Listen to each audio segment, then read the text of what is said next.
Holism is a way of looking at life. It was formulated by a South African Prime Minister, Jan Smuts. He was the author of that. He published the book in 1926, Holism and Evolution. He coined the word from the Greek root word holos, whole. And he looked at the phenomenon of life, and he made an observation. He said that built into the nature of being is that the various diverse entities come into relationship with each other. And as they come into relationship with each other, the quality of that relationship organizes them into greater wholes. And he saw that the entire universe was a holistic process. So to give you a very simple example, in the oceans at one point, mitochondria were little microorganisms that lived completely independently in the oceans. But now the mitochondria live within our cells. And if they weren't there, we wouldn't be able to utilize the energy that the cell needs. So from being independent entities there, so many diverse elements have come together that are able to produce the usness, to be able to have this conversation.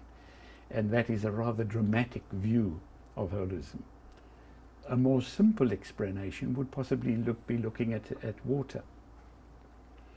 So if we take the atomic structure of water, H2O, hydrogen, oxygen.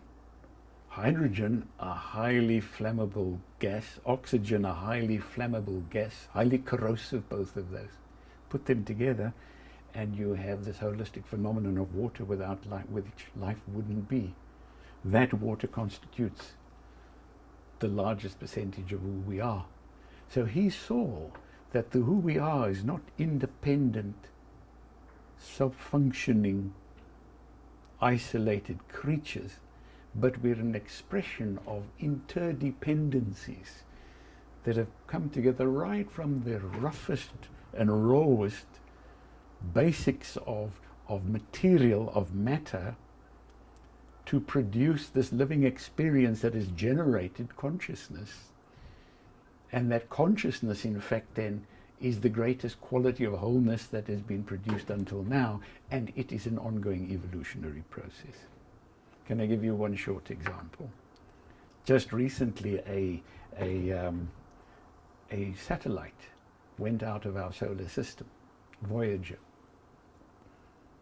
Voyager turned back just before it left the solar system, and it caught its final glimpse of planet Earth. This faintest blue dot in a vast sea of dark. And then it disappeared out of our solar system. And part of the response of people to that was to say, can you see how insignificant we are in the cosmos? But the holistic view would say, that is our eye that we have created, looking back to see the all in which we function. That's the holistic view. So what is holism? It is a way of viewing life as an integrative, growing, evolving, purpose-driven force